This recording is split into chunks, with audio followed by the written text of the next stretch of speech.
Comme pour le génocide des Indiens d'Amérique, putain. Ah ouais, ah ouais, là...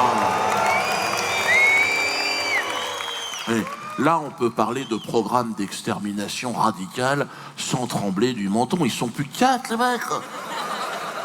Oh, les tuniques bleues, les salopes, ils ont nettoyé sous les tapis. Il en reste, les Indiens, là. Ah, t'as poncé? Bon, vous êtes tranquille. À côté, ce qui s'est passé en Pologne, une thalassothérapie. Hein. Non, mais attends, quoi? Non, mais hey, le commerce des Noirs à côté, pareil. C'est pierre et vacances. Les Indiens d'Amérique. Il y a eu volonté de nuire. On peut quand même s'entendre là-dessus. On peut commencer à parler de méchanceté. Hein. Et vous avez vu, pas une seule ligne dans les manuels scolaires. Non, ouais, t'as vu?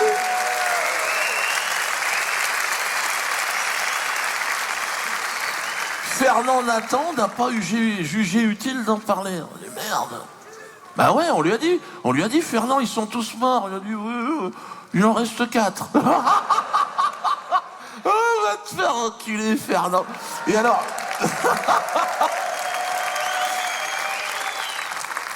Et alors, ce qui est vraiment extraordinaire par rapport au massacre des Indiens d'Amérique, au génocide, c'est la gestion du devoir de mémoire. C'est étonnamment festif. Ça n'a rien à voir. Ouais, parce que c'est Walt Disney qui s'en occupe. Le mémorial de la Shoah pour les Indiens, c'est à Disney Village. J'y suis allé avec mes enfants. Ouais, la cérémonie de commémoration s'appelle Buffalo.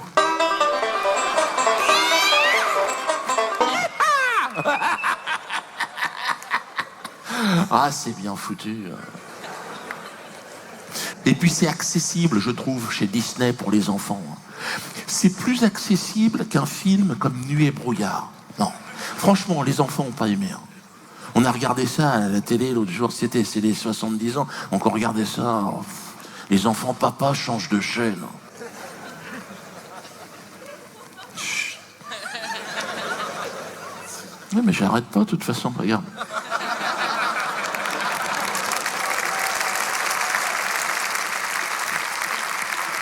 C'est sur toutes les chaînes, voilà, tous les jours, toute l'année. Puis chez Walt Disney, moi, ce que je trouve extraordinaire, c'est qu'ils te font vivre, tu vois, le génocide amérindien de l'intérieur, mais dans la bonne humeur. Voilà. À aucun moment, tu n'as le poids de la culpabilité. C'est ça qu'ils arrivent à faire.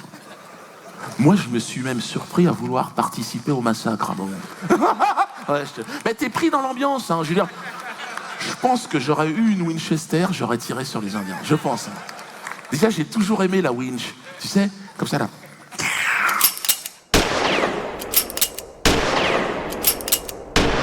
C'est le fait de recharger comme ça.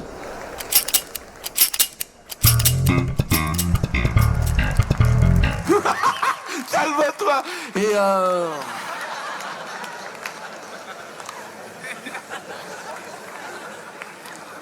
alors, quand tu rentres dans le mémorial de la Shoah des Indiens, déjà, on te met un chapeau de cow-boy sur la tête. Ben voilà, c'est comme si on te mettait un brassard nazi, tu vois. Toi, t'es là, attendez, j'ai pas choisi mon camp. Laissez-moi étudier l'histoire.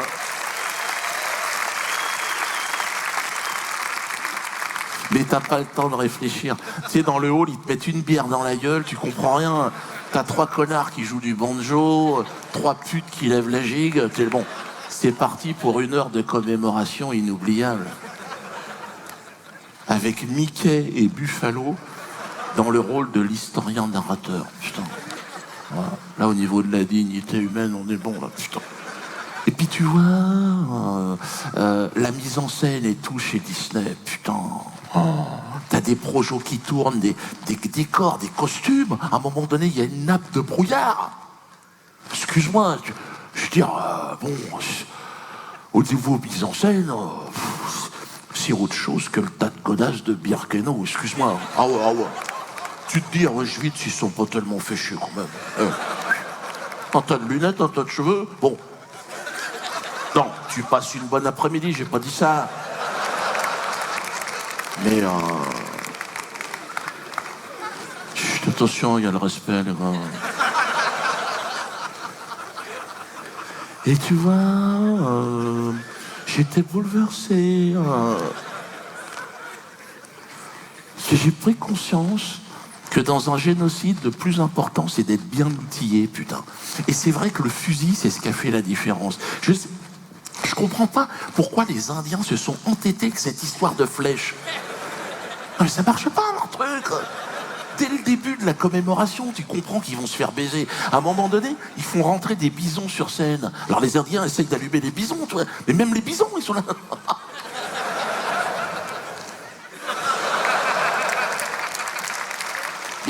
Quand t'as un bison d'une tonne qui te glisse une épaulée, je veux dire, tu te dis, bon les gars, on n'est pas pris au sérieux. On rentre au tipi, on fait un point, c'est pas possible.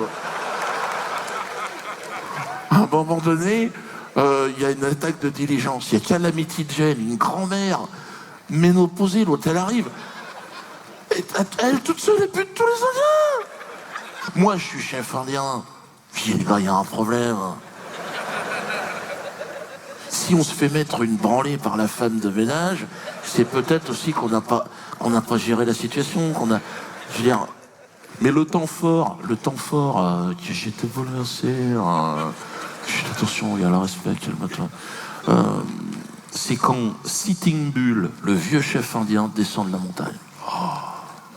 Le gars, tu sais, avec les habits traditionnels, les cornes de bison, il descend, il est au milieu de la scène, comme ça.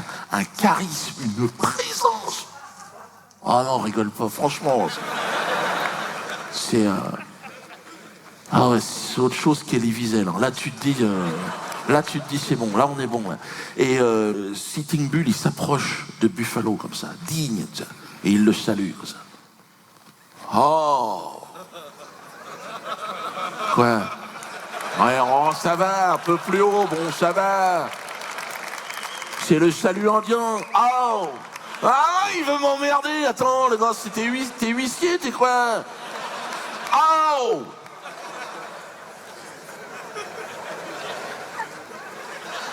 C'est le salut indien, putain. Oh! D'ailleurs, c'est un haut. Oh! On va où, les gars? Tu sens qu'il en a gros sur la patate, quand même. Le vieux. Ah.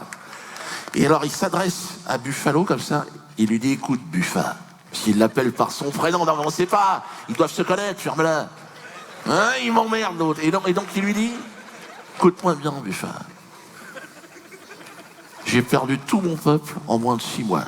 À ce rythme-là, dans 2 jours, je suis tout seul. Donc, solution, tu te casses.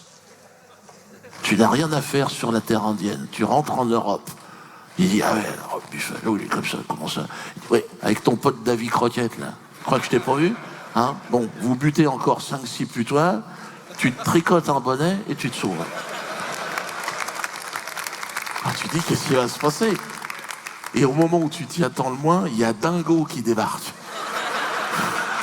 Le copain de Mickey. Moitié belette, moitié furet. On sait pas ce que c'est d'ailleurs, le truc, hein. Si, celui qui a un nez, on dirait une baguette de pain, tu sais, avec une olive plantée sur le dessus, et un chicot qui se balade en dessous. Donc, gueule de con, donc les enfants se marrent. Mais Sitting Bull ne rit pas, il a perdu tout son peuple. Donc là, comme il rit pas, il y a 2 castors géants qui se mettent autour de lui et qui jouent du banjo, comme ça.